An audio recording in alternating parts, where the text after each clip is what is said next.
Now, we don't like to admit it. We don't. But some of us worship our pastors more than we worship God. But let me change that real quickly. Some of y'all worship your pastors more than you worship God. But y'all have the audacity to tell somebody else how to live their life. Huh. You have the audacity to tell somebody stop idolizing celebrities, but here you go idolizing your pastor. Huh. Huh. So who's really the problem? All right, let's continue. We don't call it that. We call it honor, respect, covering. But let's be honest. Sometimes it's idolatry dressed up in church clothes.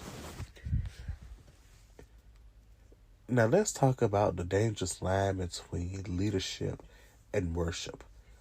Somewhere along the way, we stopped seeing pastors as people and started seeing them as gods with microphones. We quote them more than scripture. We defend them more than the truth. We excuse them more than we forgive ourselves. And the wild part is, some of these pastors never asked for that level of worship. Some of them just wanted to give the word and try to help save somebody's soul.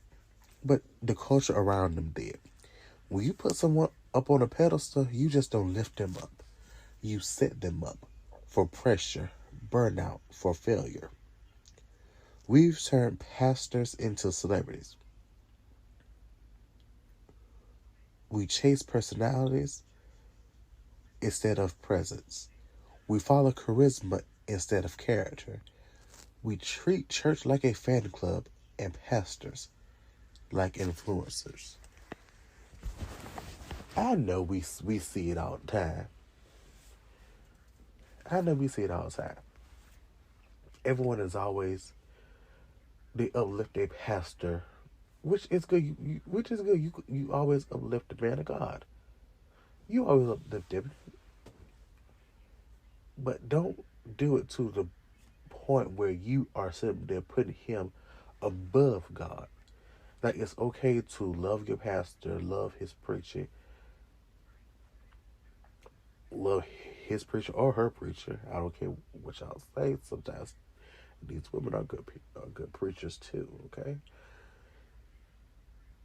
but if you sit there and constantly lift them up and put them up above God, then something is wrong with you. You constantly lifting them up and putting them up above God, something's wrong. And we see it now on TikTok. Some of these pastors, they have turned into influencers. And you know what? I don't really think it's all because of the congregation. It's some of them too. It's they in there too. Uh huh. Some of them have lost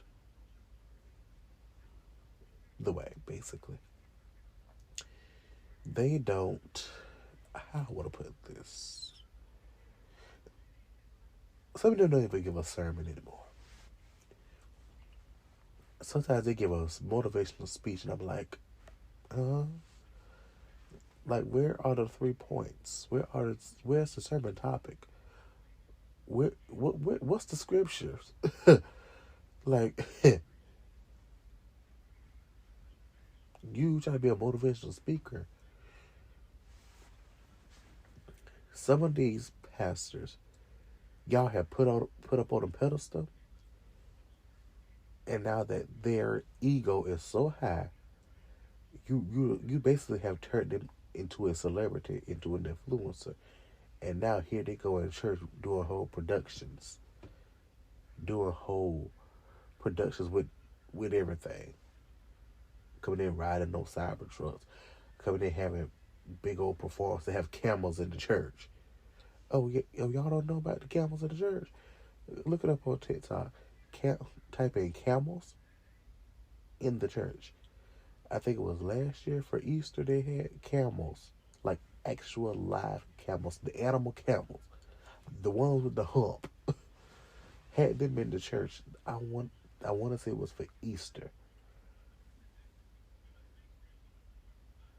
And of course, people in the comments, they was funny. They was funny. But anyway, my thing is, some of these pastors have turned into celebrities. To me, it seems like they aren't preaching to save souls. They're preaching to go viral. And I don't like that. I don't. Because first and foremost, there's probably someone in that audience that needs help. And you're sitting up here playing around.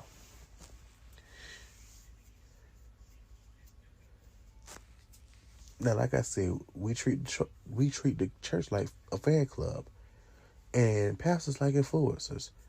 And then we're shocked when they fall, when they break, when they crumble under the weight we help put on their shoulders. Pastors aren't perfect. They're people. They crack under pressure. When we expect them to be like Christ. I've seen pastors who were exhausted, lonely, overworked, and terrified to admit it because the church taught them that vulnerability equals weakness. We forget that pastors have families. They have trauma, insecurities. They have days where they don't feel spiritual at all. But y'all idolize them.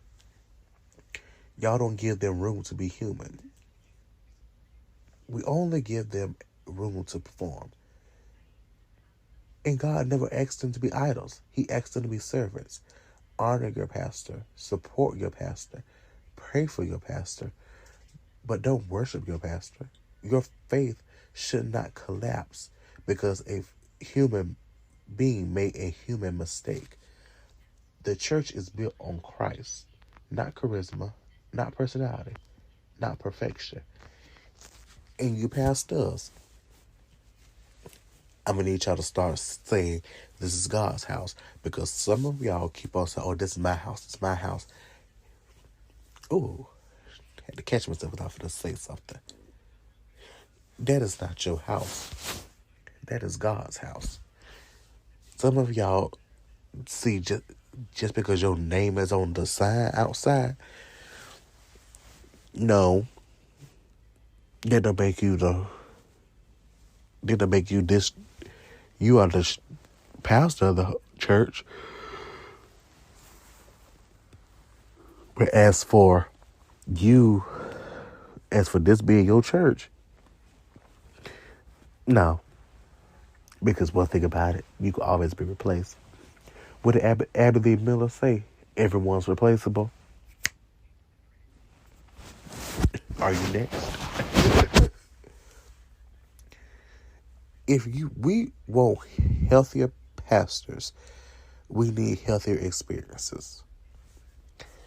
Thanks for listening to this episode of the Christian J Show. And if you ever put a pastor on a pedestal, stop it. But honestly, you're not alone. Church culture taught us to.